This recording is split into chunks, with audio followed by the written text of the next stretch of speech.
Oh, I think my head disappeared. I think we're live too. Alright, well, sorry about that, guys. Just ran upstairs. Gotta have that breakfast, you know how it is. But anyway, so on this week's episode, stay tuned. We're gonna be talking a lot about the feature patch and the super awesome, epic amazingness that ArenaNet's been coming out with this, because it's just fantastic. And, a couple other interesting updates, some legendary PvP stuff, and, I don't know, I think that'll about do it, so stay tuned while I see if I remember to find the theme song again, because I'm just awful about this. So, there we go. Let's see if I did it. I did not, because I'm awesome. Remember I said I was going to do this last time? Mm-hmm. And then I didn't do that. Hosting. Nope, didn't do it. You know what? Doing it live. We'll do it live.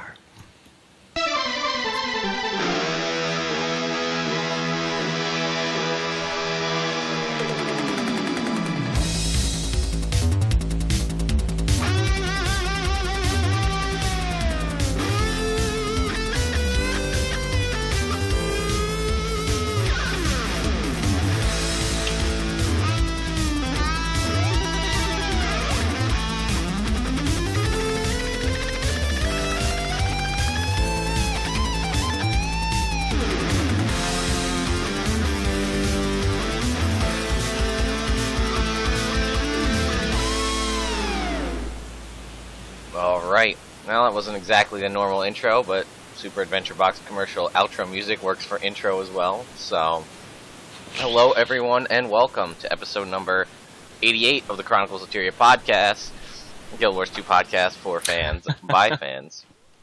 On this week's episode of CoT podcast, grab your lucky charms, we're going to take a ride on the feature train. Chew, I can't even read it.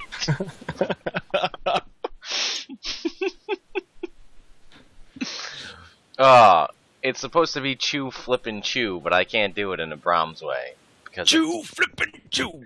there we go. That's how you got it. Although, thankfully, it's not a feature train, because that would smell bad and also not be as fast. Would you take a feature train to Toronto? Going to Toronto on the feature train would be a feat when you're done with it. No, and we're done. Oh, whatever, doesn't matter. Yeah, it was bad. Ah, the puns. Anyway, let's rock and roll. It is. Let's lore all over again. It's always that way. You know. Mm-hmm. Alright, so again, if you're listening to us on iTunes, which I have been, I know someone mentioned it on Twitter the other day, but it's up on iTunes, the last episode, along with an old Lorecast that never made it. I found that. There's a couple, but I'm waiting so I don't blow out the bandwidth, but, so that's up to date. But if you're listening on iTunes and you'd like to watch us live, I would say it's always Thursday night at 9 p.m. Eastern Time on twitch.tv/chroniclesoftyria, although today it's on Saturday at 10 a.m. at twitch.tv/chroniclesoftyria. So you gotta be on the lookout. Yes. Alright, so we have a meme that we are brought to you by, and it's very fitting for today.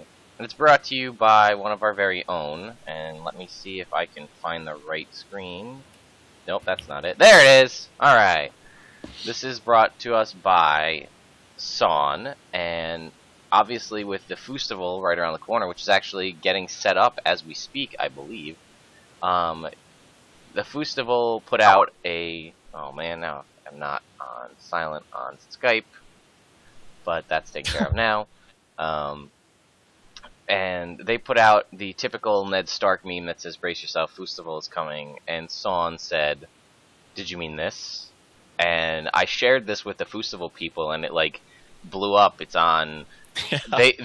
Everybody part of the Festival shared it. It's on, you know, GW2 fan art on Pinterest and on Facebook Yeah, and I all saw over like the place. Relics had shared it. Like it just went. It completely went everywhere. It was awesome. Yeah, so they were super excited about that. So, if you're in Oops, that's not the right one. There it is.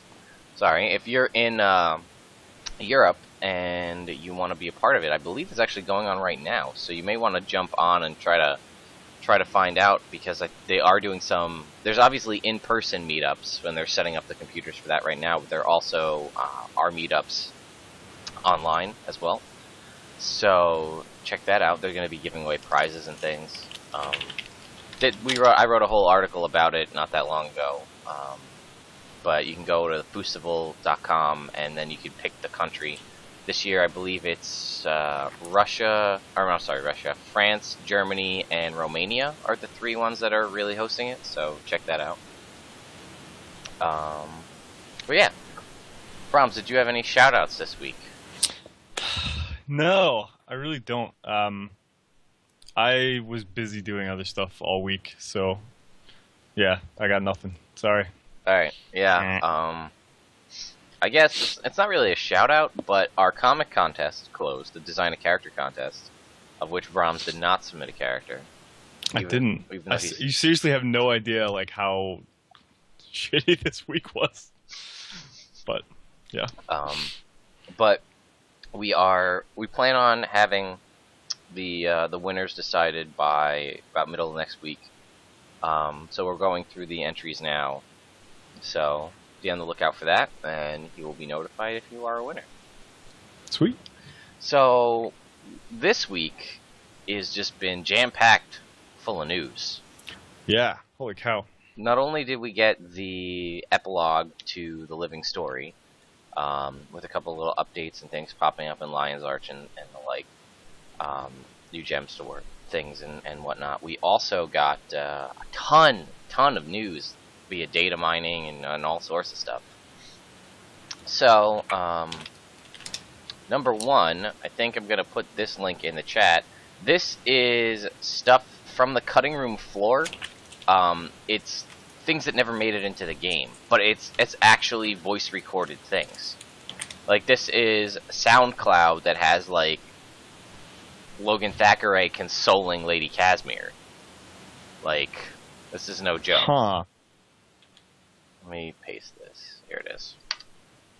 So, actually, you know what? Why don't I just play it, and then everybody can hear it. I'm going to turn this light off again, because I look like I have jaundice. There we go.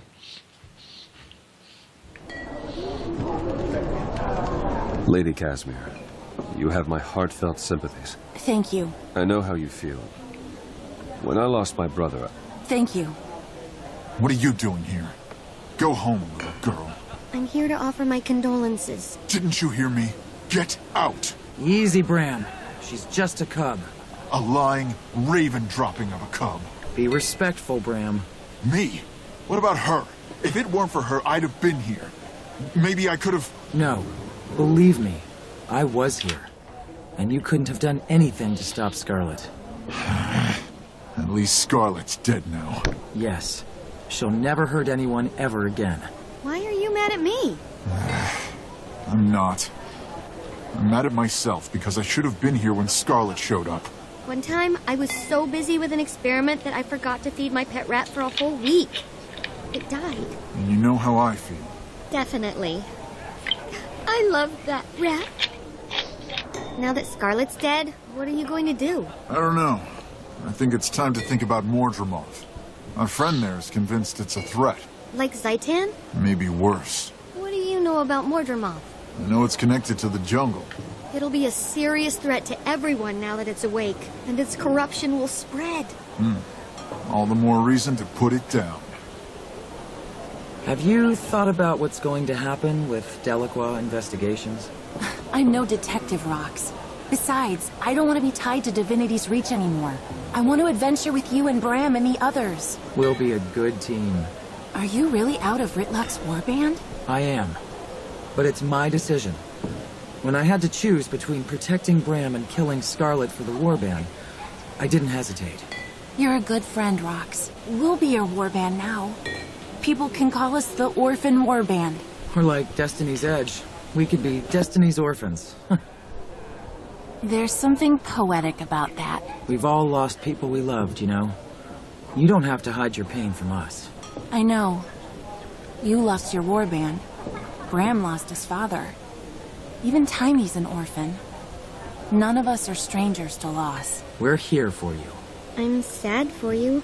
Thank you, Timey. You loved her. Yes. And I always will. Have you talked to Ritlock? No. He hasn't asked me to report to him yet. Will you go when he does? I don't know. Are you sorry you didn't kill Scarlet? That you might not get in the warband? I won't get in the warband. And no, I'm not sorry. I'd make the same choice today, tomorrow, and a year from now. I thought you wanted to be in his warband. Not as much as I want to be here with you, Casimir, and the rest of our friends. Do you think Ritlock is going to be mad? Probably. He'll probably be disappointed in me. However, I'm a Gladium. I don't have to report to the Legions if I don't want to. I can make my own decisions. Well, if he tries to drag you away or kill you, I'll protect you. He won't. But thanks, Bram. So, wow. Not sure if... Bromms, did you hear any of that? No. Oh, wow. Let me tell you. Okay, this is... Alright. This is not on the ArenaNet SoundCloud. This is on That Shaman, the primary, Dataminer. This was all dialogue. Full-blown conversations ripped that were cut out. This is Marjorie died in the living story. This is them talking about her death. Bram actually says Mordremoth, that he knows it's connected, that this is connected to the jungle. Is it a threat? Timey says things like she compares Marjorie's death to her having a pet rat that died because she got so wrapped up in an experiment that she forgot to feed it for a week. Wow. Then they decide that they can be their own, they console Rocks that they're going to be her own warband called Destiny's Orphans. Instead of like Destiny's Edge, but they're orphans. We also learned that Bram lost his father, which we didn't know anything about Air's husband / Bram's father. Also, so technically he's not an orphan because he still has his mom, but it's pretty heavy. Cool. Yeah, I'll have to listen to it once the show's over. So, yeah, but that's what could have been. And that's actually what we originally called that Marjorie was going to die. And they voice acted the whole thing. So, wow, that must have been like a last minute decision. Yeah. And like we didn't vote for that as fans. They just must have been like I honestly, it was pretty heavy and depressing, but like it would have made Guild Wars 2 that much more dark. And I kind of Marjorie is my favorite NPC in the game, hands down. Yeah. But the things they could have done from that, I mean, Casimir snapped as it was on Scarlet when Marjorie got hurt. Mm-hmm. But I mean, if she died, like just think about how dark this story could go. And I mean, I love that film noir thing with Marjorie. It could be like totally film noir with that for the rest of it. But I have a feeling they didn't kill her because people liked her so much, and they're gonna bring her back for other stuff. Yeah, she is a cool character. But yeah, I mean, that's what we all kind of thought, that they were gonna kill her, just because it seemed like the most, I don't want to say reasonable, but it just kind of felt like things were going in that direction. But Tolly in the chat said we can't pull a Game of Thrones, so let's just give it a happy ending. Well, Casimir and Marjorie aren't married yet. That's true. So it could be a red wedding. You don't know. Yeah. Just something else that was also, I guess I should probably, whatever. Dolphy has this up on our website. This is the mini gallery for the Mini Pet Series 3, which is already out. Yeah. Which I thought was kind of a weird decision. That's what I spent like all of my gems on patch day. Like, oh, new minis, woohoo! There's some pretty cool minis in there. Yeah, there are some pretty cool ones. It's one of the better sets. I love that there's a Fernhound. Finally, I've been waiting for one of those. Mini Fowlin. Yeah. There's a mini Tybalt, which I think people are gonna freak out about. Oh, here's the one that really got people in a little bit of a tizzy. Is Mini Suru White Wing, the Tengu. Yeah. He's not a character in the game right now if you try to wiki him. Really? So why is there a Tengu mini with a name all of a sudden? Are you really? Pretty sure. I swear I've seen that name before, and I know I've seen a Tengu that looks like him. I just don't. I mean, they all kind of look the same. Yeah, yeah. To be fair, Um, that's interesting. I don't know. Here, I'm gonna type There's in. a mini Poobadoo and Lord Farron, which is pretty awesome. Yeah. Even if you look it up on the wiki, it says notes. There is no NPC named Suru Rightwing in the game. Hmm. So that's the one that's got people a little bit like, well, we're gonna go fight Mordramoth. Looks like there's a Tengu mini with a name that we don't know. So maybe that means that we'll be something to do with the Tengu. If they don't bring the Tengu in at this point, it would seem really silly. You know, considering that they were attacking people that got too close to their gate during the Lion's Arch thing, it seems like they should have something to say. But I mean, there's also a we'll mini find out, I Largos, guess. which was kind of cool. Yeah, the mini Largos is neat. And I like that. I like the mini King Adelburn because he looks like Adelburn from Guild Wars 1, just like ghostly. Yeah. So that was neat. And I don't know why my links here aren't working, but it's not, so that's cool. They also had, I can't get my link to work with the, it's because there's too many. There we go. I had like HTTP, so it didn't exactly work. That'll do it. But the weapons that are going to be coming out for the World v World stuff, the Mist Forged hero weapons, I'll put a link to that. Yeah, they're pretty cool, I gotta say. I'm not. Some of them I really like, but I'm not thrilled with a lot of them. I'm kind of I'm in the same way. Like, I like the effect on them; they're pretty cool. I looked at the weapons that I use, and I'm not like frothing at the mouth to go get them, but they're a cool design, definitely. I can see a lot of people wanting them. So. Yeah, I like the kind of etherealness of them, and the whole being named Mist Forged, that they might actually be forged from the mists, and that's why they kind of like flicker in and out of reality. Right. I will say I like the shield quite a bit. That's pretty cool. I think the torch is probably my favorite, just because it's white flames. Yeah, I do like the torch quite a bit too. Yeah, they're pretty cool. I don't know if I'm gonna spend the time to get the season 2 stuff this time around because it was not easy for season 1. I looked at it, and I mean, everything's supposed to. I think it said every achievement's supposed to give you something. Okay. But like one of them is spend 250 badges of honor, and then the other one is like get up 5 levels, and you can do those the same thing if you use your laurels, and for 2 laurels and 50 badges of honor, you can buy something that lets you level up once. So if you buy 5 of those drops of liquid experience, that spends 250 badges of honor, and then click them 5 times, and you get up 5 levels. So that's 2 right off the bat out of 10, I think. Nice. Okay. So they synergize that's not pretty too well. bad then. And then it's whatever else. Yeah. I'm sure like just playing World v World, you'll probably get most of them. I didn't last time until like the last minute, and so it took forever to get the season finisher thing, and I did it just barely in time. It was kind of crazy, but yeah, I didn't actually do anything with it last time, so. Oh really? Yeah, I just didn't have the time. I didn't really want to sit there and go through it all. So I'm gonna do it this time though, because it looks like, and I know everybody got so many tomes of knowledge, and that's like my new thing because of all the ways to get them with these past patches. Like I'm sitting on 25 tomes of knowledge right now, so I'm just gonna. I start off on level 20 with the scrolls. So and then level you do personal story till you're caught up to level 20, and you're pretty much level 30. Mm-hmm. And then it's like, okay, now I have all my. Now I can go do any new living story stuff they put in, play around for a little bit, level up my cooking till I hit 7 levels higher, and then 25 more levels, and now I'm level 80. You know what I mean? Right.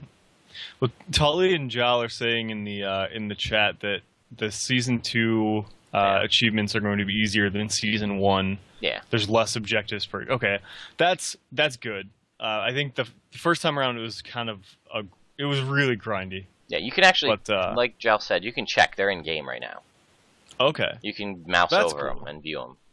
and they're Right not on. coming out for a little while, so you can kind of, you know, like if you don't have badges of honor and you're, you know, you're getting close to that 250 mark, or you know, you're close to an achievement chest, you can kind of plan for that and go do that so that you'll be ready to go. Like I'm only, I think, 100 something achievement points away from, or 200 or something away from 10,000 achievement points. Nice. So when I hit that, I'll have, you know, 500 badges of honor.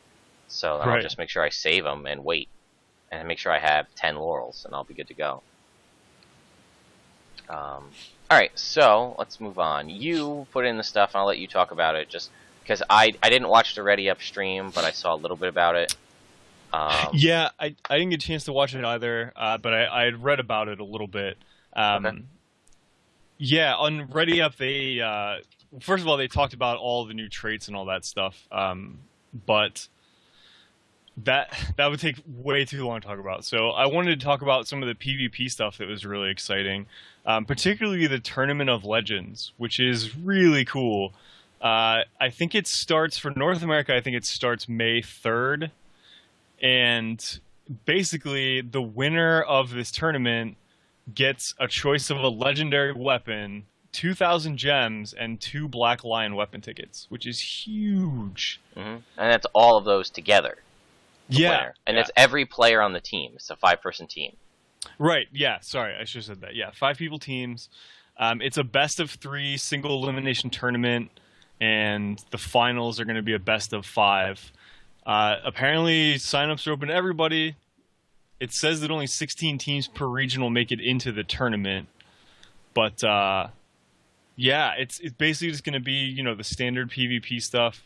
But if you win, holy cow. That's, yeah, awesome rewards. So.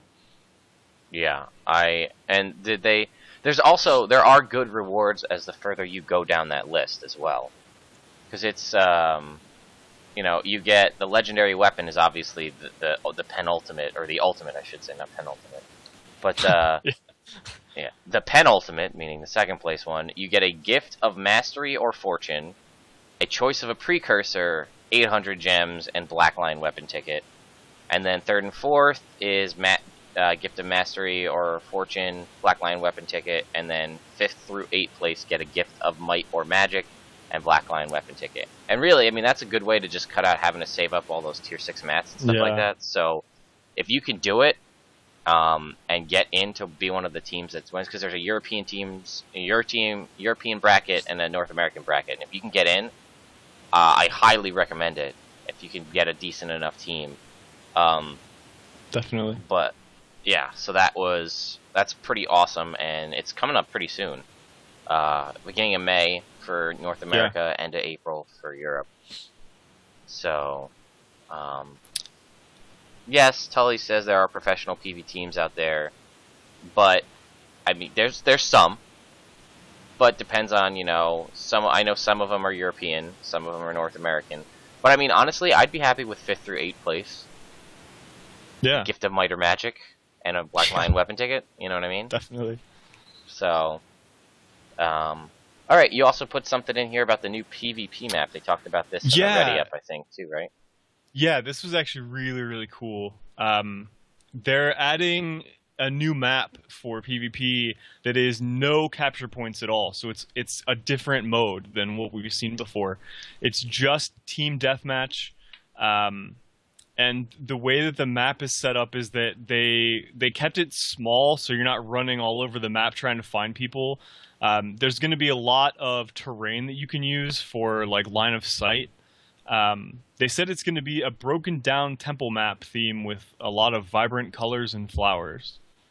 So I don't know, but yeah, basically it's going to be a 5v5 map. Apparently, there's a lot of ways that you can kind of cut around to get behind people if you're getting chased and stuff like that. So it should be cool just to see a new game mode that isn't capture the point. I think a lot of people in PvP have been wanting something like that, and it'd be nice to just to try something different in PvP that's not stand on this point and hope you capture it, like, you know, the normal stuff. So well, the other caveat to that is it's only available in custom arena. Yes. Yeah. So it's not a part of the standard rotation. So you have to have a custom arena kit and then set that up. But, I mean, this may force people to buy custom arena starter kits to have a deathmatch only gameplay type.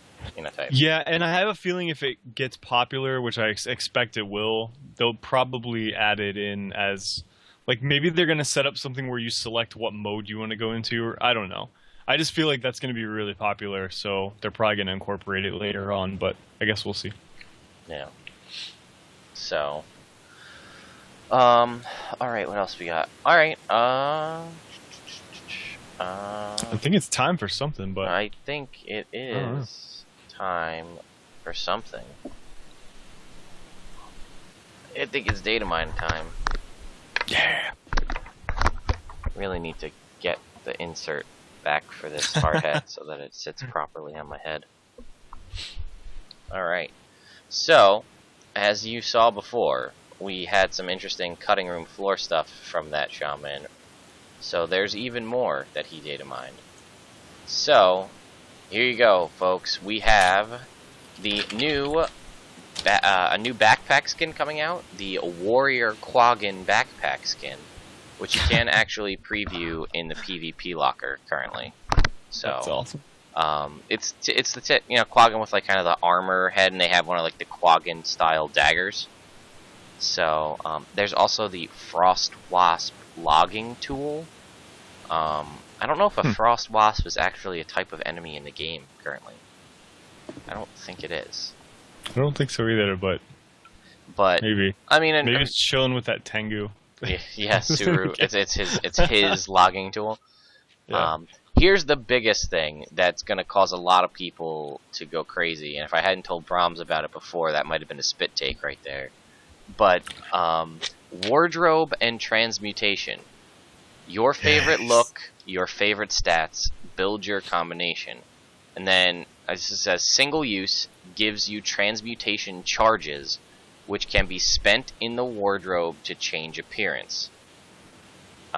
This kit is guaranteed to remove upgrades from any sort of armor, weapon, or trinket, and a plus 50% chance for rare materials of better quality. I don't know if that's tied to the wardrobe itself. But yeah. A wardrobe, which might be why they emphasized filling out your PvP locker so heavily. Because if it's shared between PvP and PvE, PvP is one of the easiest ways to gain access, and if you could spend all your glory on, like, Tier 3 cultural armor, you know, if you still have glory, then you'd have all of the Tier 3 cultural armor unlocked for all of your characters if this wardrobe does indeed. If it works the way we're assuming it does. So be on the lookout for that. Who knows when that'll come. I imagine that's a feature pack type thing. Because there are, as we saw, we'll get more into the feature pack in a little bit, the names of some of the posts that are coming out are like account bound and a new way to view the colorful aspects of Tyria, and you know, so it could fit in a bunch of the different types of the titles they have for these. So we could be seeing that in just a couple weeks. So there's also a new die pack coming out, the Lion's Arch Survivor die pack, which has enameled Legacy die, enameled Sky die, enameled Rain die, enameled Jungle die, enameled Crimson die, and enameled Blaze die. And I will link this in the chat because the chat codes do exist, so you can view these in game. Yeah, I saw actually someone had posted those in map chat the day of the patch. And they're interesting. I feel like on leather they didn't really have the effect that they were supposed to, so maybe on like metal armor they look a lot better. Have you seen them at all? I have not, no. Okay. Because I really popped in game just a little bit to play around with stuff in the gem store and look what was going on with that, but I didn't actually check those out. But now that I know that there's a chat codes for them, I'll have to paste them and see what they look like. Yeah, let me know what you think, because I'm curious if they look better on metal your armor than mine. Okay, and it says enameled, and when I think enameled, I think metal armor anyway, because that's usually, you can enamel, that's usually how they used to do it back in the day, when if they didn't smelt the armor to be a certain, or heat it up to a certain temperature to make it a different color, they would enamel the outside of the armor to make it, you know, the more vibrant colors like green and, you know, colors that you can't make metal turn naturally. Right. So that would make sense to me over leather or cloth, but I guess we'll see. Yeah. So then it says, each die box contains one random die in the green hue spectrum. Once a die has been unlocked on a character, it can be used as many times as you like to color your armor, blah blah blah. The way that normally says. But then it says underneath it, use a die identifier to identify one random die color, which can be unlocked for one of your characters or recycled at the Mystic Forge. So I don't know what a die identifier is, but that might be something else that's coming out. That might be for the China thing, because don't they have die identifiers there? I don't know. Okay. I think I remember seeing something about that, but I don't know. Yeah, we'll have to wait and find out. But someone mentioned it before in the chat. There was a thing called colorful aspects in the upcoming feature patch. I think that's coming on Monday. There's a lot of thoughts that might be something to do with dyes and hopefully the count-bound dyes, or maybe that'll be tied into the account-bound thing, because I think they release on the same day. But I guess we'll see. Then there's also the drum kit is listed there, which we don't have a drum set yet. So get your own playable drum. But what's interesting is you can record with this. So you can use it to, like, you can set up your own loops that you record and play, so that, like, if you want to do, like, actual drums, you record, like, a bass loop, you know, and then play that while you're playing other things over the drum, from what it sounds like. It says recording, keeping time, playback mode, player loops, preset loops, random solo, groove, 1, 2, 3, 4, 5, and then you can obviously change the different pitches of the drum. And then they also have, like rim shots on the drum, where you hit the rim and the head of the drum at the same time. And it also has riff. So it actually seems like this is the most in-depth with the most options for a drum, for an instrument in the game so far. Yeah, that's a lot of stuff. Which makes me hopeful that a guitar may not be far behind, so that you can actually play instruments. Then there's Alaska Winter says GW2 Rock Band. listen. Yeah. If you only knew how much money I spent on Rock Band, it would be disheartening. I can imagine. Trust me. I put down quite a bit. Yeah, Rock Band was like so awesome for like a couple years, and then all of a sudden it was like no one. I don't understand. Like, I don't know what happened. I thought that was going to be like a staple of my living room for the rest of my. I spent like $300 and bought the full Ion electronic drum kit, like the big ass one that actually works as a drum set. Yeah. Yeah. So, bobblehead tonic. Use this potion to give your. This is so awesome. Get a big head without the ego. Use this potion to give your character a bobblehead style effect. I want that right now. Then there's mini sets. There's the mini set 3, but then there's a couple other ones that were interesting.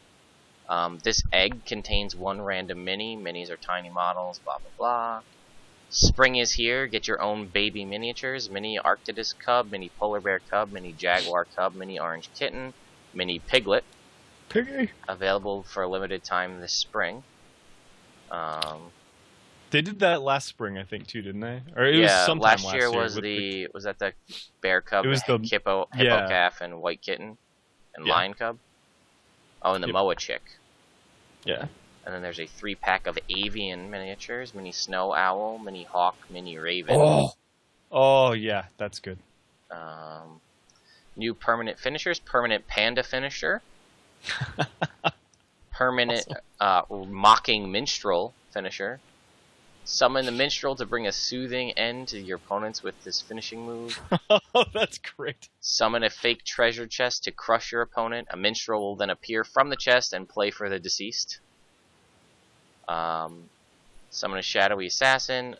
Summon a rocket-powered golem to land on your down foes and finish them off. That's the rapid-punching rocket-powered golem finisher. Summon a golem airstrike to make sure your enemy stays down. Here's a huge thing I thought was pretty interesting. The digital version of the game, the digital deluxe version, Yeah. How you normally got a Tome of Influence, the Banker Golem, Mini Ritlock, yada yada yada. And you got a Glory bonus, a Chalice of Glory. That's being changed to a one-time rank point bonus for PvP, because now you don't get, there's no more glory. So if you have the digital deluxe version, I'm assuming if you buy it going forward, instead of getting a thing that gives you 2,000 glory, you get a thing that gives you a rank bonus in PvP, so to help up your rank. That's cool. I don't know how much. I imagine it has to be kind of regulated, otherwise it would be a little ridiculous. Yeah. But I believe that's it for things that we haven't seen. And again, all of the chat codes for all of the different Mistforged weapons and things like that. So here I'll paste the link. That's all the stuff that shaman data mined for that. And he mined one other thing, which was, again, and I'm not going to read through this, but we kind of touched on it with the SoundCloud. Right here is all of the this is all of the ways the living story has changed over, you know, the way the dead end bar has changed, and all the dialogue and things like that. So you might want to check that out, because it has changed quite significantly since the original start of it. There's stuff about, you know, different dialogue on the Breach Maker, and obviously different dialogue at the dead end bar. So you may want to just scroll through that. There's some pretty interesting stuff there. So that's it for data mining. So yeah, that's a hell of a data mine. Jeez. Yeah, that's good. Nice. All right. So basically, that data mining means that I should start saving money so that I can buy a bunch of stuff on the gem store soon. Because yeah, a lot of that is pretty awesome. Right. So let's talk about what actually happened. So there was obviously there was an epilogue release. And like I said, I really didn't play around too much with this, but I feel like you have more knowledge about this than I do. Correct? Yeah, I guess so. Like I did the little final epilogue thing, but it really wasn't much. I mean, there wasn't anything in there that we didn't know already. I heard it was pretty long, though, longer than a lot of people expected. Yeah, it was long. It was kind of weird, because you basically go in and stand around for a little bit, and you're like, okay, and then someone would start talking. Okay. And then they'd talk and do a little scene, and then it would stop. And then you'd wait for a little while longer, and someone else would start talking. Like, it was really kind of strange how it was put together, I guess. Okay. But yeah, it was. I guess it was a nice little wrap up for everything. But like I said, it wasn't anything that we didn't know, and it didn't really reveal anything new that I can think of. Okay. But yeah, I mean, it's definitely worth going to check out, especially if you've followed the living story through this whole time. Right. Yeah. Okay. Again, I haven't, so I can't really comment on it. I know there were some other things that were added in Lion's Arch, some other things to view. Like there was the monument to people that had lost their lives and people that are still being looked for and things like that. Did you check any of that out? Oh, I went up to one of them. It was like a poster board. It was the only one that I found, but I didn't really look around for the other ones. But the one I found was like, here we recognize the heroic efforts of your character name. It's like, wait, what? Oh, okay. Oh, okay. I was like, all right. Yeah, that was the only one that I had found in the city. Okay, without looking. So. I heard there's another one that's like a memorial to all those who have lost their lives. Yeah, I thought there was one somewhere, but I didn't supposedly see it. 3 things there. Okay. And I'm sure if any of that's readable with the new Crichton, we'll have translations coming up on our site shortly after. So. Yes. All right, but now, I mean, that's going to be our little bit for the patch itself. Now let's talk about the bomb drop that they gave to us that just blew everyone's mind. The feature pack release page, which if you haven't seen, get out from under your rock, because your life's about to be completely changed. Yes. So this is the April 2014 feature pack coming on April 15th. And basically what they're going to be doing between now and April 4th is slowly releasing, just teasing us with little bits. Okay? And the first bit that we really got, I lost my shit over this, is we're getting 40 new traits in the game. And we actually do know what they all are, so we will talk about those. Mm-hmm. But 40 new traits, and they're reworking the entire trait system. So, basically what's going to happen is now you don't get your first trait point until you hit level 30. So, normally you unlock them at level 11, you went to the trainer, you bought a book, you had that from levels 11 through 40. Mm-hmm. And then you bought another book, and then you could go up to the next tier, and then when you hit 60, you got the final tier. But at that point, you know, and I get what they're saying, a lot of it's like, why would you know, you don't really feel like you're doing anything when you put 1 point in something, like it doesn't really do anything.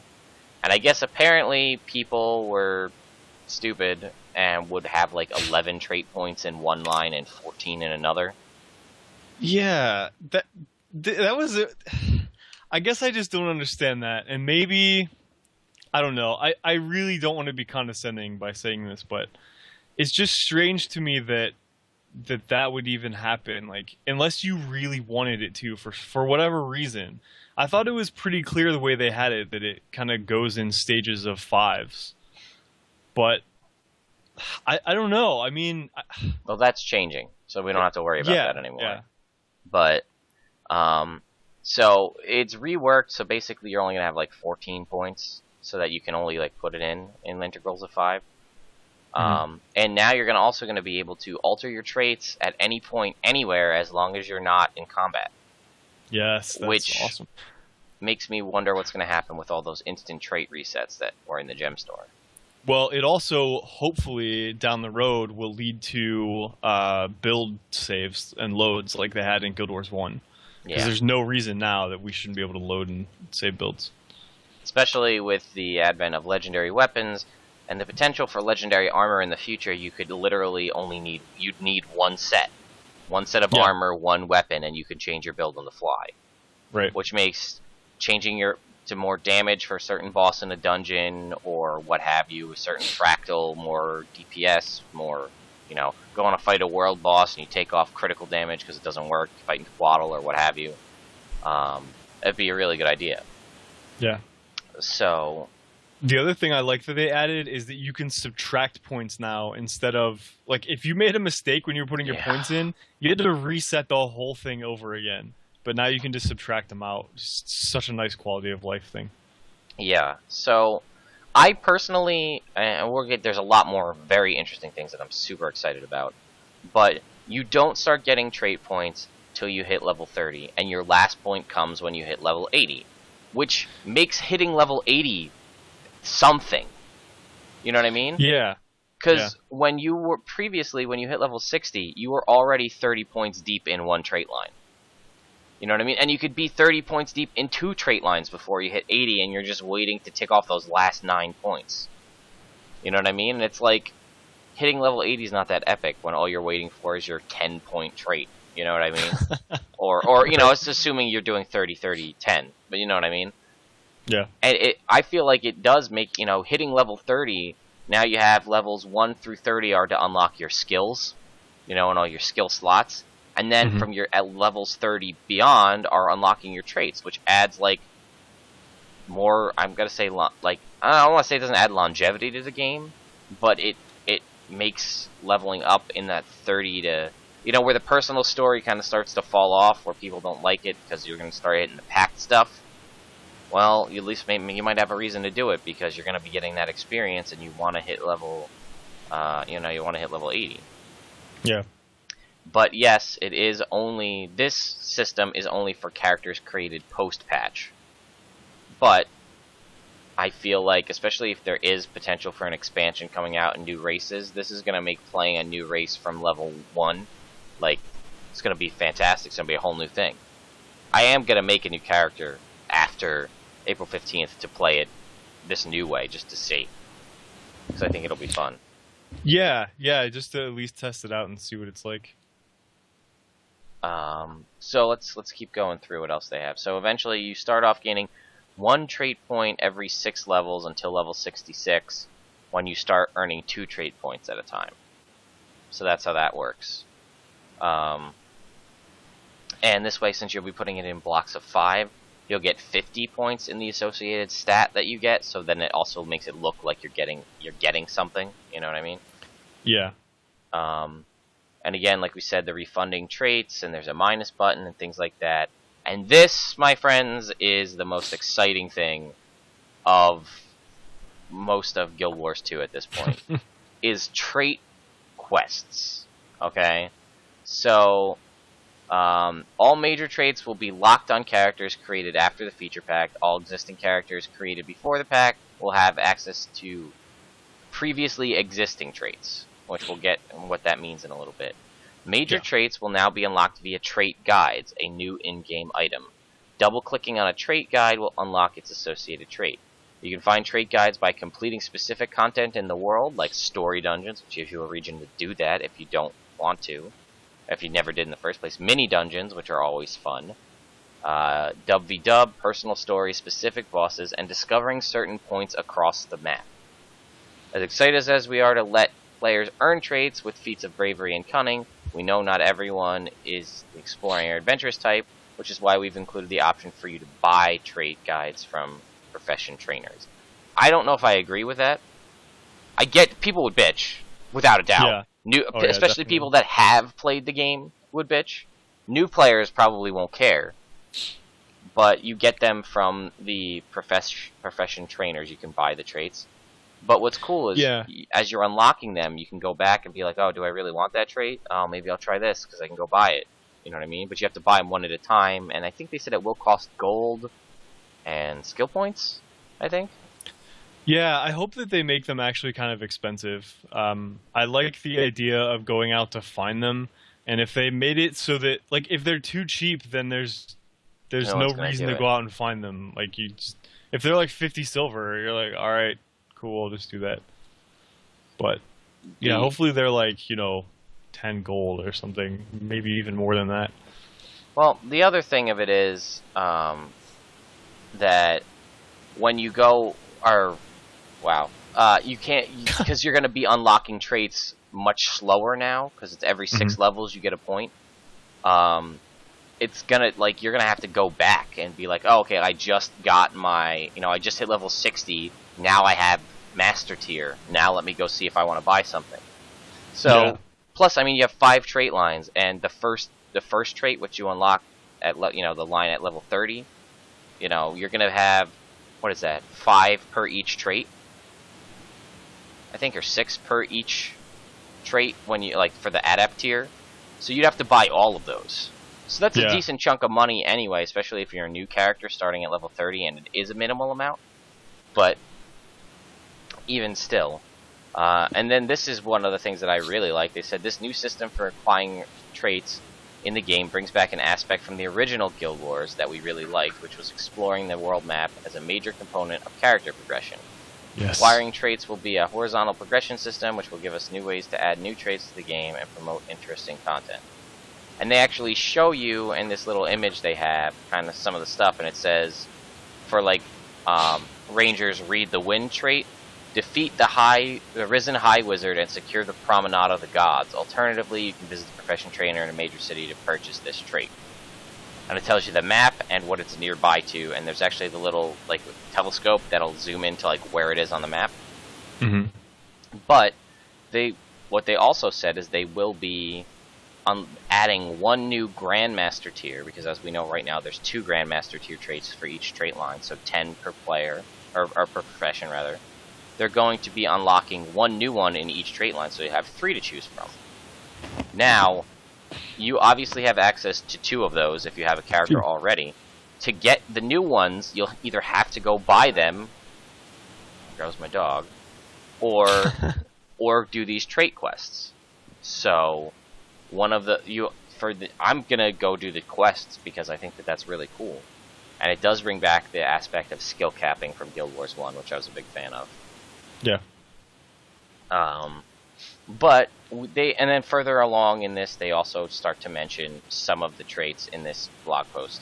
But on the Ready Up stream, they actually told you everything that was going to be available, all the traits for all the professions. So, I believe there actually was on Reddit. You can find a whole list. Yeah, here I'll link it in the chat actually. Okay. So I'm not going to read through all of them, but there's some that I do want to touch on. So I'll start off, I guess, with Elementalist, just because this is what I have right here in front of me.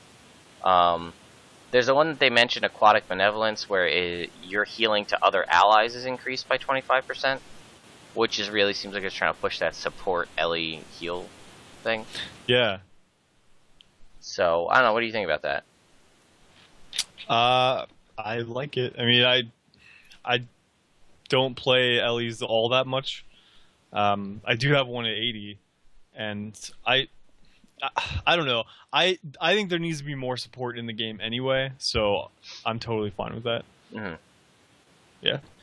And the other one I really like for Elementalist is the 30-point Earth trait. You cannot be critically hit while attuned to Earth. That is awesome. Holy crap, that's awesome. Because screw your Zerker build. Yeah, that's what that exactly. says. Or screw your, yeah. Take that, That's you amazing. thief. Good luck critting me. I'm just going to run around and just take straight damage. So that aspect, and I can especially imagine in PvP. I mean, critical damage is a little bit different in PvP, but that's going to make you have to focus more on a power build or a Condi build to actually do any damage to this Ellie while they're in Earth. Right. Plus, I mean, that's huge. Other Ellie traits in Earth, you're getting protection and other things when you switch to that, so you're nerfing the incoming damage along with not being able to be hit by critical hits. Yeah, Earth is like, well, Earth is pretty tanky. Like on focus, it's pretty tanky. And you have the... holy crap, yeah, with that's huge. So, I mean, there's a couple other good ones in there. Like, I think the blind a foe for 5 seconds when you burn them, the 30-point in fire. That's a good one. That's a pretty good one. So let's move on, because a lot of these harken back to Guild Wars 1, and it makes me really happy. Obviously, nothing for Engineer harking back to Guild Wars 1. There was nothing. Yeah. I wasn't really too thrilled with a lot of the NG ones. I like the reflective shields on the turrets. That's the one that they mentioned, because in PvE, reflection is super powerful. Yeah. So putting down protection, reflection bubbles for 4 seconds is pretty neat. And then there's also one, they really seem to be pushing turrets a lot lately, I think. I don't know why. It seems that way. Like, the one thing is, like, every turret that you put down provides every 10 seconds, a boon. Yeah. And, I don't know. That actually could be pretty cool. Like, the rifle turret gives fury, that's pretty awesome. Yeah, it's, I mean, I don't know why you would want the net turret gives swiftness. Yeah, a weird one. Well, I guess if you're... yeah, I don't know.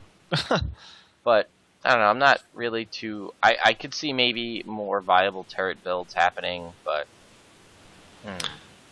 Yeah, I don't know. My problem with turrets was that they were destroyed really easily before, and I don't know if that's been fixed. I haven't played an engineer in forever, so I don't know what state they're in right now, to be fair. They're better than they were, but the thing is, a lot of the times people don't target turrets to take them out. They just get taken out when you're attacking something else. So I don't know how the reflection's going to work unless it's, again, you put down like a turret wall in front of you and stand behind the reflection. Yeah. But I don't know. I mean, we'll see. I'm intrigued, and especially if there's new elites coming with the feature pack. Guardian. I don't know. Pretty much every build pack. Well, yeah. What are you gonna say? I was gonna say the one where you get 300 vitality, which is like 3,000 hit points. That seems huge. Yeah, but I mean, it's just 3,000 hit points, but in cost of what in return? And if I'm remembering my Guardian trait lines, I think Honor is the one where you can have your shouts remove a condition as the Grandmaster trait. I'd rather have a shout remove a condition than 3,000 base health, personally. But Yeah, see that's another class like Guardians I don't play all that much. I just saw that I was like 3,000 health for a trait. That seems really good, but I But don't know. it's 30 points deep. You know what I mean? And usually Yeah, what you can that's a have when fair you're point. 30 points deep is pretty damn good. Yeah, So, some of the other ones, I don't know. I don't know many Condi-based Guardians. I know, like, burning is the one condition that we get the most access to. right. So, having your burn damage increased by 33% is pretty nice. Hmm. And then there was one that's... Especially if you consider that other one, that's retaliation damage. Oh, well, retaliation damage scales from condition damage instead of power. That's good for Conti builds. But again, Condi Guardian is not a huge thing, although there is a way to apply a lot of burning, because there's the one that's like every time you kill an enemy, your Virtue of Justice recharges, so you can basically, every time you kill someone, you can then hit your F1 and burn people. Yeah. But I know there's been some interesting work done with an attempt to make that, but honestly, power/precision-based Guardians seem to be the way to go. With altruistic healing hasn't been touched really since the beginning of the game, which is you heal yourself when you apply a boon to an ally, and you count as an ally. So, half of your boons, anytime you put down a boon, it heals you, on top of whatever the boon does anyway. And if Right. there's more people there, it's more healing for you. But Just real quick, yeah. Kyrath in the chat says, I watched the ready up and they said turrets would be a lot less susceptible to AoE damage circles. okay, That's really good. then that's huge then. Yeah, So then maybe it will make turrets that much more viable. very possibly, because that's, yeah. Anyway, sorry. No, that's fine. So, and then the other ones, Virtue resolves passive effects, increases Redurance generation. That's pretty good. But I also Redurance generation. Redurance, wow, endurance regeneration. I just don't know that many people that put 30 points in Virtues. Unless you go, I mean, there are Virtue Guardians that focus heavily on that, but I don't know. I think, I don't remember which one it was. I think for the Bunker Guardians in PvP, Virtues is typically a 30-point trait line, but I don't recall. Yeah, I don't know. I might just be talking out my ass, which is No, very I possible. just, it's upsetting and it's not to me, because every time there's a build or a feature update for Guardian, it's like, Guardian's in a really good place right now, so we're not going to mess with it. And I'm fine with that, because I like what I'm doing, but I never get anything new. Because it's always like, Guardian's good, we're going to move on and focus on other people. Yeah. So I'm okay with the fact that I don't have to worry about my build altering ever since the game came out. But I just well, Tully doesn't know what he's talking about. He says he has 30 points in Virtues. What a noob. Anyway, Yeah. we don't listen to him. So Mesmer, this I'm a really big fan of, because this harkens back to Guild Wars 1 Mesmer hardcore. Yeah. And even some of the trait names are names of elite skills and things that were in Guild Wars 1. Domination, the new Domination trait is Power Block, which was an elite skill for Mesmers in Guild Wars 1. But this is, enemy skills that you interrupt have an increased cooldown of 10 seconds. Because, as you know... That's huge. Yeah. That is so huge. If you remember... if you interrupt somebody, it just resets it back on like a short cooldown and it comes back up. But now it goes on a 10-second cooldown, so you just interrupted somebody's heal skill, and now they have to wait 10 seconds for their heal skill to come back up. Yeah. It's pretty big. Well, it also, like a lot of, I know like Warrior and sometimes Elementalist, and there's probably other classes that do it too, like Thieves, have like a rotation of skills that they use. So if you interrupt one of those and make it 10-second cooldown, it just seems huge and awesome. Yeah, you can really mess up someone's day with 10 seconds of extra cooldown. Yeah. Gain 3 seconds of distortion upon killing an enemy. Again, that's really good for PvE. Distortion is the one, I believe, where you just get evasion. Yeah, it's basically you can't get hit. So 3 seconds, and it doesn't say if there's an internal cooldown there, but 3 seconds of distortion. It says no cooldown. So, okay, I'm reading off what they put up. So, yeah, that's huge. Oh, okay. Because I'm reading like the ready up images, because it's broken out easier to read. Gotcha. But I mean, if you're killing in like you're in PvE and there's a mob and you're downing them with AoEs like the staff Chaos Storm, you're just going to be invincible the entire time. That's probably going to get changed to a 5-second internal cooldown, I would imagine. Well, yeah, the good thing about that too is you can actually do stuff while you can heal and whatnot. Yeah. Gain boons each time a shatter skill is used. That's pretty nuts.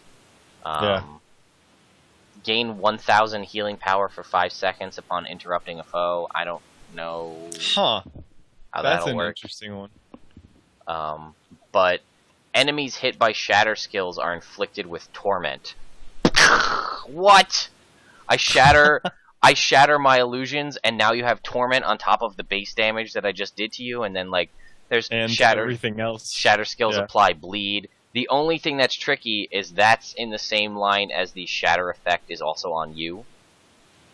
So like normally you shatter 3 clones, and then if you have the 130 point, the shatter effect also happens on your character itself, so it's 4 shatters instead of 3. So you'd have to change that for applying torment to your enemy. So that's actually pretty good. But a lot of these based on interrupt is like what a Guild Wars 1 Mesmer was being able to shut people down, interrupt them, block their skills, screw up their whole plan. So that's really exciting. I agree. Yeah, it makes Mesmers... I like them as a class already, but I like the more interrupty type stuff, because they had some of that before, but not... I don't know, it just didn't feel like it did all that much. There was a couple. I think there's the one where you do like ridiculously increased damage when you interrupt a foe. And if you can apply that with some of these other ones. Yeah. I played an interrupt build in PvP for a little while, and it was kind of fun. But it was very gimmicky. So, I don't know. Yeah, these new ones are... 4 stacks of Torment and Confusion on an interrupt. Yeah. So, I mean, because honestly what they're going to do is they're going to try to get away from you. And that's going to tick the Torment. And if they don't realize they have the Confusion, they try to attack back, they're going to kill themselves. But anyway, there's a lot. Necro's got some serious love with their traits. Bonus toughness. Well, there was a new Death Nova and Reanimator got merged together, which I don't remember what those do off the top of my head. I don't know. New Adept minor trait, gain bonus toughness while in Death Shroud. Protection of the Horde. This trait has been merged with Flesh of the Master. New Master minor trait, Soul Comprehension. Your passive life force generation from nearby deaths is increased. Then you have Vampiric Master, reduce the effectiveness of this trait by 10%. The healing portion of this trait's been scaled. This doesn't actually have...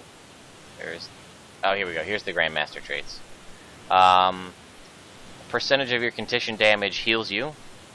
That's pretty good. Because obviously a lot of macros. Jesus, playing too much Borderlands. Necros are running Condi builds. Dark Path now converts 2 boons into conditions. Regenerate health while you're in Death Shroud, which, talk about the most annoying Mesmer in the world. They get down to low health, they pop Death Shroud, and while they're in Death Shroud, their health bar starts going back up. Forget it. Yep. That's ridiculous. Draw 1 condition from allies every 3 seconds while in Death Shroud. Each time you draw a condition, you gain 5 life force. So continue to build up your Death Shroud. I mean, if you compare those last two together, you're in Death Shroud. You're pulling conditions from your teammates, boosting up your life force to increase your Death Shroud time, while also regenerating your regular health on the other side of it. That's pretty awesome, I gotta say. And then Life Blast heals allies that it passes through, which is kind of cool. Nice. This says it's about 800 heal per blast, and it scales up with healing power. That's not bad. Yeah. Necro's gonna be Bunker City in PvP, especially. Yeah. I mean, they're assuming like super tanky. They're almost like team tanks now. It's pretty cool. Rangers got some love. I don't know how you feel about. Yes. Well, the one that they advertise big, I don't understand how it's even supposed to work. But the other traits that we got are pretty good. You talking about Read the Wind, where the velocity? Read the Wind, yeah. It doesn't make sense. Well, that's a Guild Wars 1 thing as well. Yes. So that's interesting. Yeah. But the velocity is increased by 100%. Right. So that's Why, double though? the speed. Well, Because if you're running a longbow, you do more damage at 1500 range. If you're running that trait, which I don't know if you can actually, because I think they're the same trait line. they are. But so let's say 1200 range, you do more damage, and you know how long it takes an arrow to go when you're at 1200 It range? does, but well, in PvE, it's not going to make a difference. Right. In PvP, it could because it's really easy to sidestep and throw the bows off. So I guess in that case, it's okay. But I just feel like it's not worth a Grandmaster slot. Okay. It's okay, but I mean, considering other stuff that you have to throw in there, that one would be a hard one for me to ever consider slotting in. But, yeah. How about gaining a 15% chance to block ranged attack while in melee? That is awesome. Strider's Defense is awesome. Yeah. I guess it depends on what exactly they consider ranged attacks, but I think we can pretty much guess. I mean, that seems like it's really, really good. 15 poisons deal additional damage. I don't know how I feel about that. Guess that might try to make short bow a viability again. Well, this is something that people were talking about in the CDI. People were saying that rangers should kind of be the masters of poison because they have herbal lore and things like that. Like, if you consider the lore of a ranger, they should be more poisony. And I think that's kind of what they were going with on this, but I don't know. I'm not sure how I feel about this one either. Poison you apply deals 50% extra damage. That's okay, I guess. But poison your pet's first attack when they're swapped to. That could be interesting. Like, does that mean when your wolf does a howl, does that poison everyone in an AoE? Because that could be really good. If it's the first attack, I guess, theoretically. Yeah, well, is that considered an attack? Or is it like when it lunges at someone and hits them, is that attack? We'll have to play with it. It could be okay. I don't really play Condi builds on my Ranger, so it's probably one I won't use, but I do want to see how it works. Well, my PvP Rangers is Condi, so that could be fun. Okay, yeah, that could be really I fun. don't know how that fits with what I currently have as my build, and if that'll screw anything up, but... Right. Remove 2 conditions and gain Fury whenever you use a survival skill.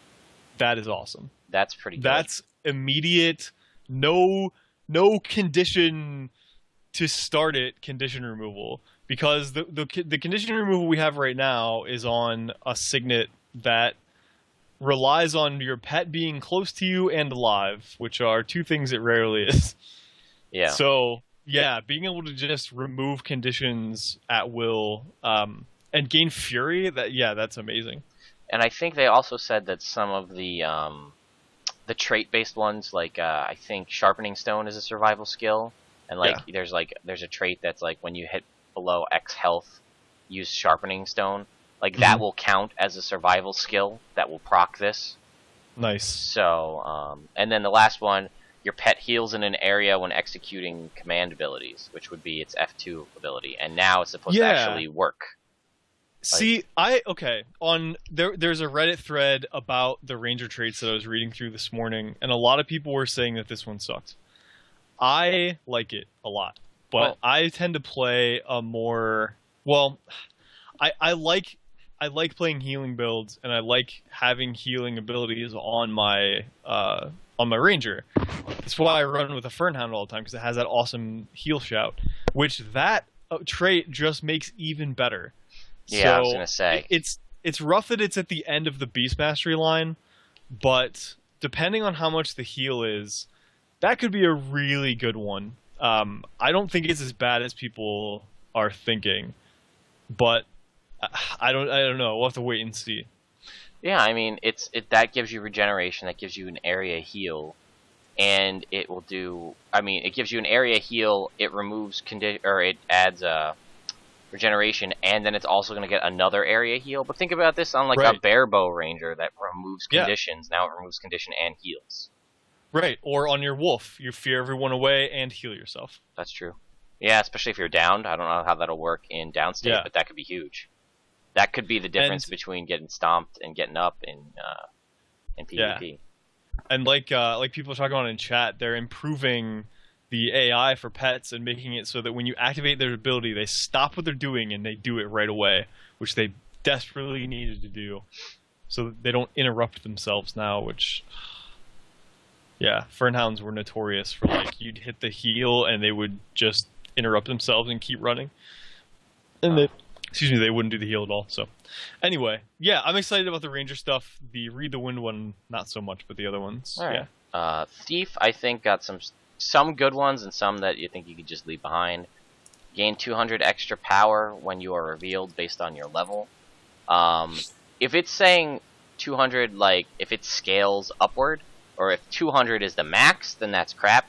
But if at like level 80 you get like, if it's like the equivalent of the way the Guardian is, and that's 2,000 extra power when you're revealed, that could be good.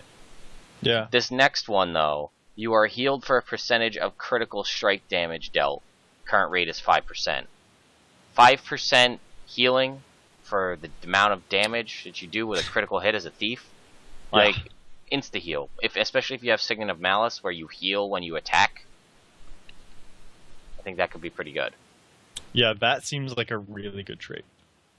And then stealths you apply reduce 50% of incoming attack damage. God, that's really good too. It says it doesn't work against condition damage, but still. Well, I mean, a blinding powder, perma-stealth thief, you're just going to be giving yourself protection does 33% reduced incoming damage, and protection is one of the most powerful boons in the game.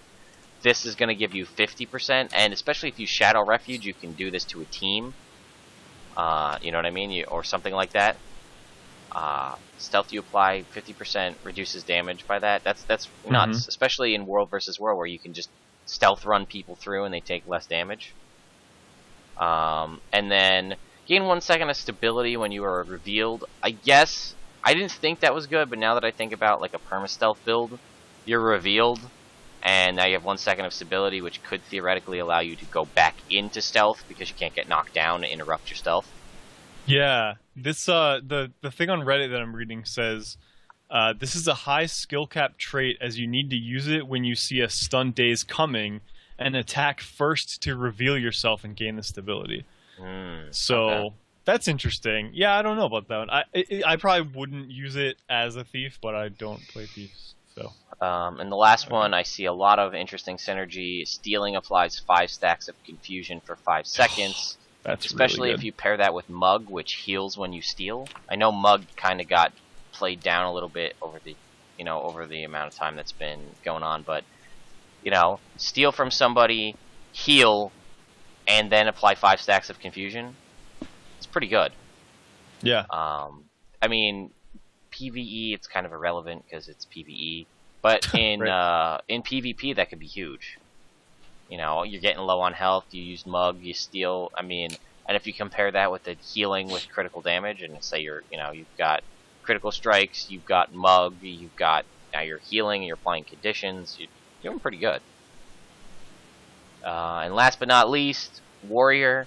Again, a lot here that I feel also fits with the Guild Wars 1 stuff. Burst skills have an increased chance to critical hit. Chance is 100%. So, some of those, like Earthshaker, the hammer, the mass AoE stun, that also will now have a 100% chance to critical hit. Pretty nuts. Wow, yeah. Also, I think the longbow one is the fire field. Makes the big, so that also would have critical hit chance. Sorry, Al Cardellino wants to see my shirt, so there's my shirt.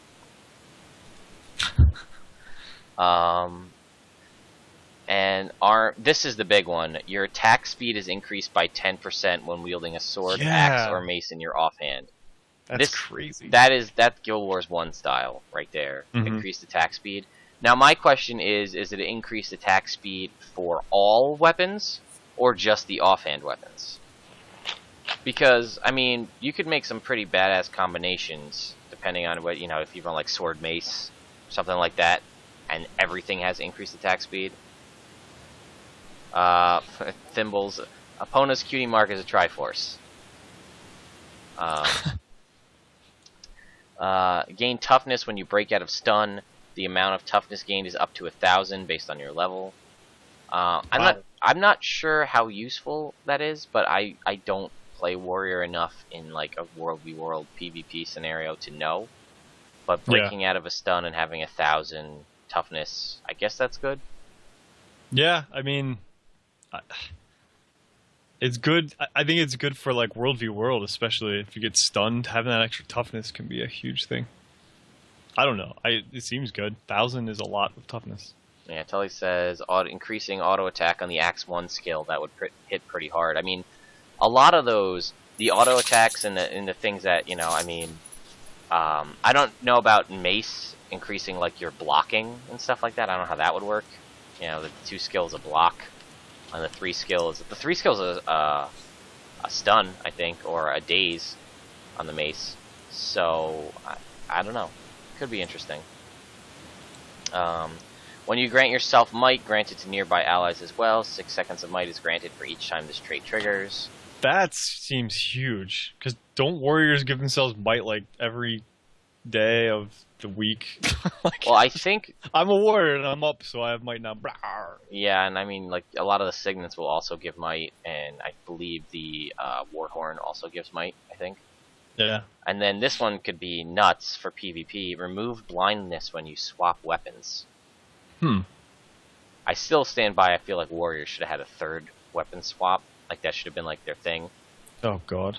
You know, like a 3rd weapon swap. They don't need anything else. They're too good already. Well, this was back before the game came out.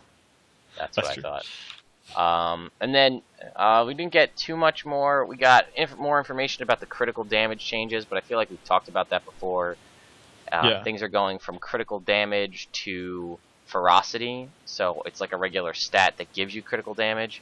It's going to hit the thing it's going to hit the hardest is celestial builds, because that's not going from a standard critical damage boost to an actual number, but they're going to improve the overall number of how much each thing gives you in celestial to make it more viable. I'm so happy about that. Oh my God, I'm happy about that. Because I don't use my celestial build for crit damage, so to get like an extra, what is it, like 6% on each one of those stats, I think. Oh yeah, that's amazing. And then, you know, they're kind of lower the overall effectiveness of critical damage by 10%. You know, running a full Zerker build is still going to be the most effective way to do the most DPS, but it's going to be overall less effective. And then this most recent thing, which again I'm also excited about, is the Sigil Rune update. One of the things they're going to do is they're removing the splits between PvE and PvP on runes, but they're reworking every single rune set to encourage people to go 4, 5, or 6 deep into a rune set. Yeah. Because a lot of the times right now you can do better to do 2, 2, and 2 of runes to get more boon duration or more protection duration or more whatever. So now they're reworking things to allow you to have better, you know, make you go full length into a trait line. Yeah, plus a lot of the, 6 rune bonuses just weren't that good when you compare them with splitting, you know? So. Yeah, so I'm interested to see, because I believe, and they said this a while ago when they were talking about that every single rune set is going to be reworked. Yeah. Yeah, there's some big ones, they were talking about the on-hit sigils. I think this is anyway. They were basically saying some of them worked only when you crit, and those are getting changed to on hit now. Yeah. So there's always 60% chance on hit, which is huge. Yeah, I mean that's great for PvP because I always usually run Sigils of Purity, which removes a condition on you on hit. So it's a 60% chance on hit to remove a condition. And there's also the other one, I forget what it's called, that removes a boon from your opponent. So 60%, I mean, you could run that in both weapons. 60% chance to remove a condition on you, and a 60% chance to take a boon from them, just on hit. That's pretty nuts. What else did they say? Oh, big one. 2 sigils now on two-handed weapons. So, you know, my Hammer Guardian can have 2 sigils on his hammer instead of being at a severe disadvantage compared to everybody else.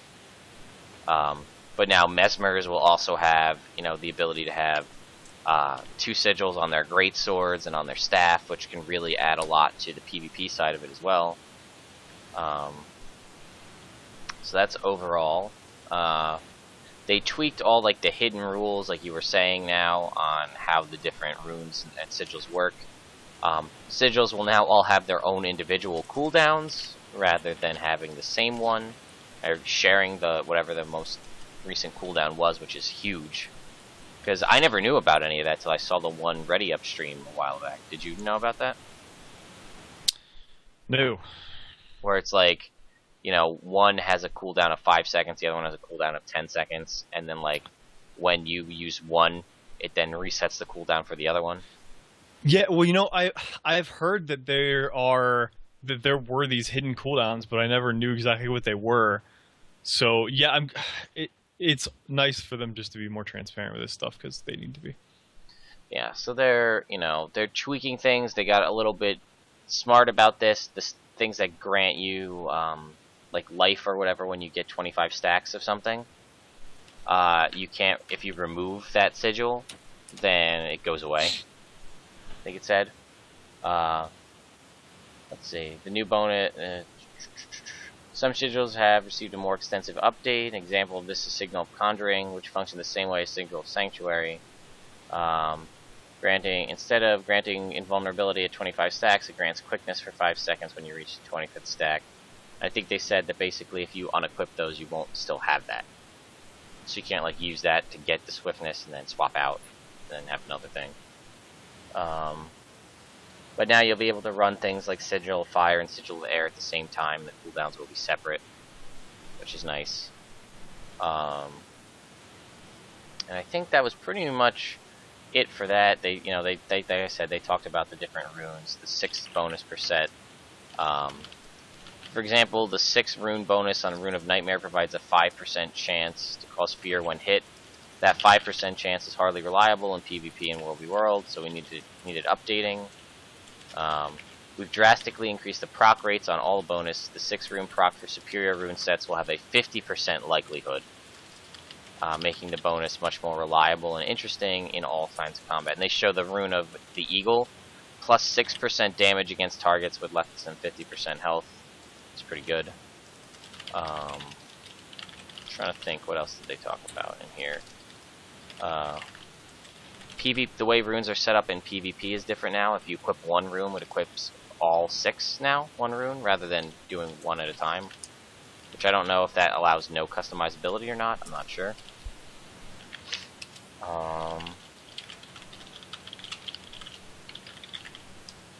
And then they talked a little bit, did you read through any of the stuff where they talked about the little bit of updates that are going to be changing to the classes themselves, like balance to the skills and things? I looked over it just a little bit, but I read the Ranger one.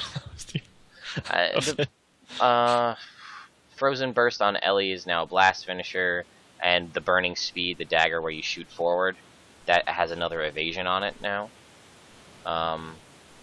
That's cool. Engineers, trait bug fixes, Guardian, generally in a good spot. Yeah. That's about it. Tweaked, reduced some of the warrior heal signet percentage and changed the cast times on a few things.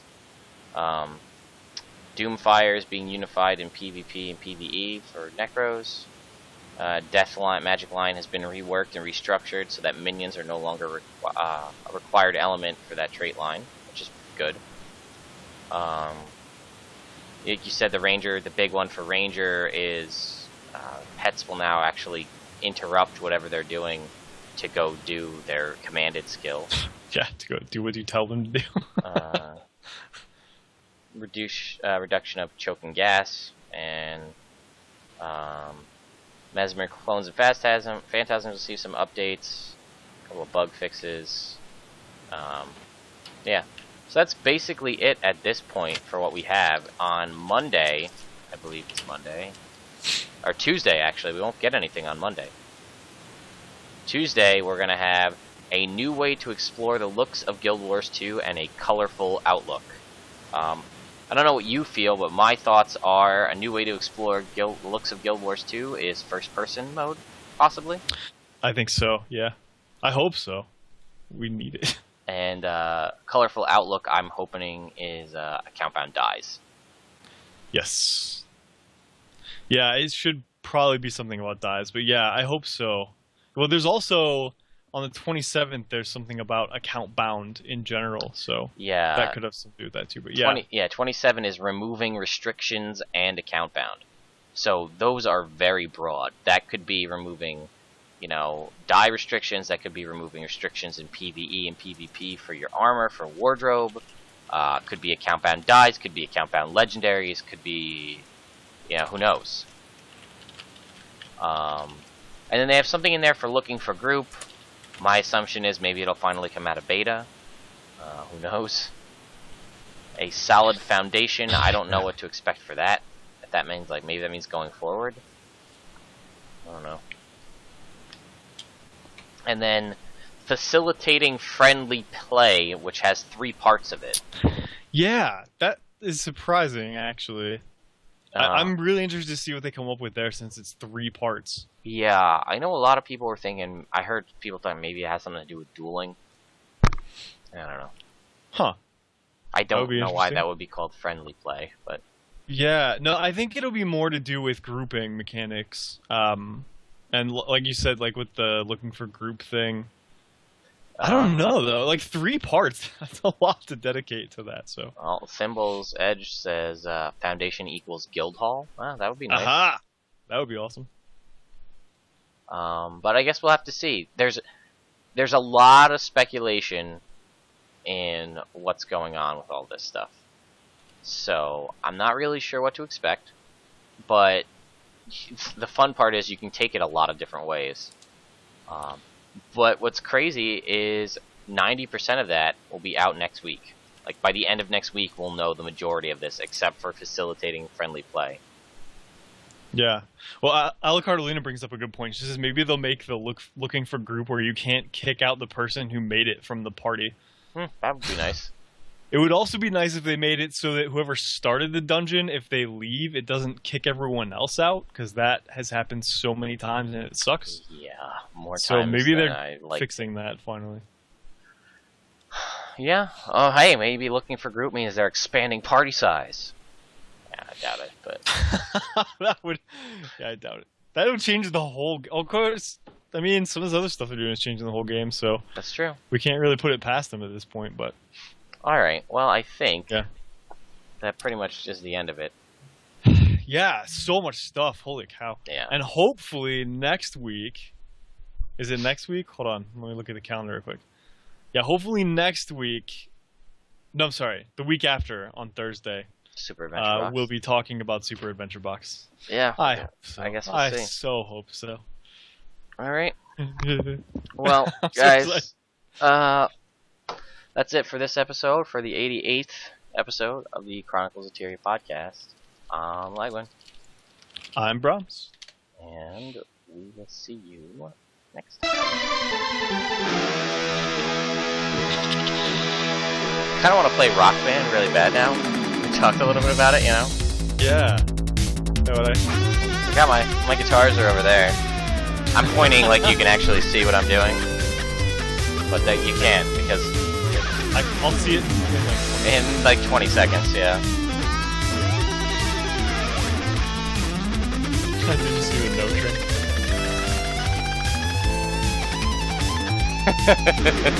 trick.